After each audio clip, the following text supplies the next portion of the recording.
Salam sejahtera semua pelajar. Hari ini kita akan belajar kelebihan dan kekurangan haiwan yang hidup bersendirian. Jadi kita mulakan dengan Rani. Rani ini bertanya, Mengapakah sesetengah haiwan hidup bersendirian?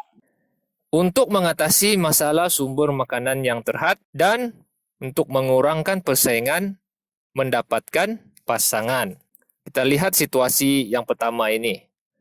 Ada burung hantu kan waktu malam nih, dia nampak tikus nih. Lalu dia pun berkata, Makanan saya dah datang. tikus ini pun menjawab, Hai, apa kabar? Saya tikus. Sayalah makanan si burung hantu. Hihi. coba bayangkan, jika ada 10 ekor burung hantu hidup berkumpulan, apakah yang akan berlaku jika hanya ada 1 ekor tikus di habitat ketika itu?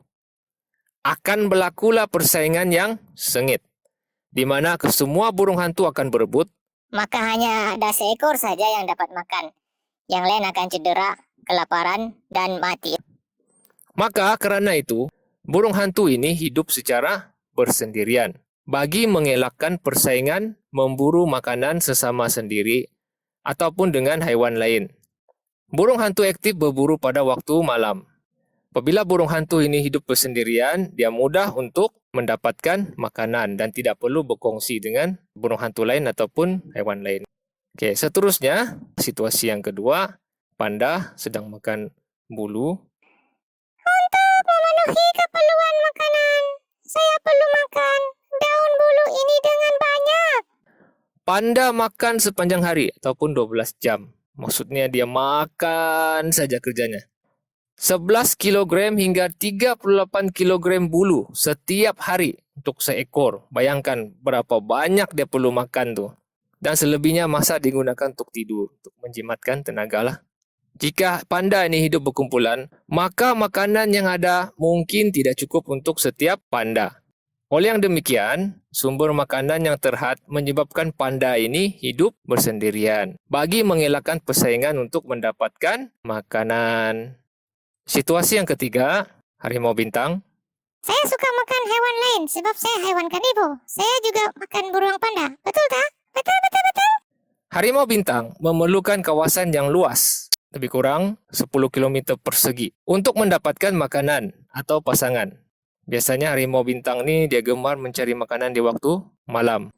Haiwan ini akan menyerang musuh yang mencerobohi kawasannya. Ceroboh maksudnya masuk tanpa kebenaran.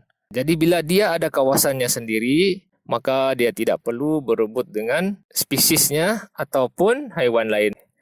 Secara kesimpulannya, haiwan yang hidup bersendirian dapat mengatasi masalah sumber makanan yang terhad. Maksudnya di sini, haiwan itu tidak perlu berebut makanan dengan sesama jenis ataupun haiwan lain. Walaupun makanan itu terhad, makanan itu kurang tapi tetap mencukupi jika bersendirian. Dan mengurangkan persaingan untuk mendapatkan pasangan apabila tiba musim mengawan. Akan tetapi, haiwan yang hidup bersendirian juga akan mengalami masalah. Apakah masalahnya? Mari kita tengok situasi di bawah ini. Harimau dengan singa ini bergaduh. Aduh, sakitnya. Kuatnya dia ini. Kata harimau itu. Lalu singa itu pun menjawab. Baru kamu tahu ya? Kemudian singa betina dengan anaknya pun. Mari kita tolong papa. Yeah. Haiwan yang hidup bersendirian ini akan mati sekiranya kalah dalam persaingan merebut kawasan. Biasanya haiwan yang hidup bersendirian ini akan mempunyai kawasan sendiri. Tetapi apabila berebut kawasan, akan ada yang menang dan akan ada yang kalah. Yang kalah ini akan Mati. ataupun cedera parah. Jadi itu salah satu masalah utama haiwan yang hidup bersendirian.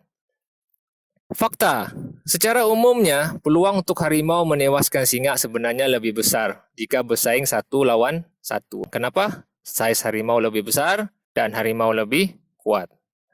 Ini adalah skunk. Skunk ini boleh menyembur cecair yang berbau sehingga 3 meter dan baunya boleh sampai 2.4 km. Dan haiwan ini lali kepada bisa ular. Deria penglihatannya lemah tapi deria bau dan pendengaran yang sangat baik. Haiwan ini makan serangga seperti tebuan dan lebah madu. Okey, ini tentang skunk. Skunk ini bawa bunga dan berkata, Dah jauh saya berjalan. Tak jumpa lagi pasangan saya. Oke, ini lagi satu kelemahan haiwan yang hidup bersendirian. Haiwan yang hidup bersendirian akan mengalami masalah untuk mencari pasangan ketika musim mengawan. Kesimpulannya, haiwan yang hidup bersendirian sukar mempertahankan diri daripada musuh. Sekiranya diserang, haiwan ini mungkin akan cedera ataupun Mati. dan mengalami kesukaran mencari pasangan ketika musim mengawan. Apakah kelemahan lain bagi haiwan yang hidup bersendirian? Bagi haiwan pemangsa, ia akan mengalami kesukaran memburu haiwan yang lebih besar. Contohnya harimau, katakan dia ingin memburu kerbau yang lebih besar, maka dia akan mengalami kesukaran. Berbanding jika singa yang berburu secara berkumpulan kan, peluangnya lebih tinggi untuk mendapatkan mangsanya. Oke, fikir sejenak. Bagaimanakah cara hidup haiwan ini? Apakah kelebihan cara hidup haiwan ini? Jadi ada 2 ekor haiwan di sini yang berbeza. Yang pertama itu adalah tenggiling. Haiwan ini aktif pada waktu malam, makan semut dan anai-anai. Tenggiling hidup bersendirian. Jadi apa kelebihannya? Apabila mendapat makanan, ia tidak perlu berebut dengan haiwan lain. Ini pula adalah orang utan, makan buah, daun dan serangga, yaitu haiwan omnivora. Dan orang utan ini pula membina sarang. Orang utan ini hidup bersendirian, kecuali orang utan betina yang hidup bersama anaknya. Walaupun demikian, haiwan ini masih berinteraksi sesama mereka dalam satu habitat yang sama.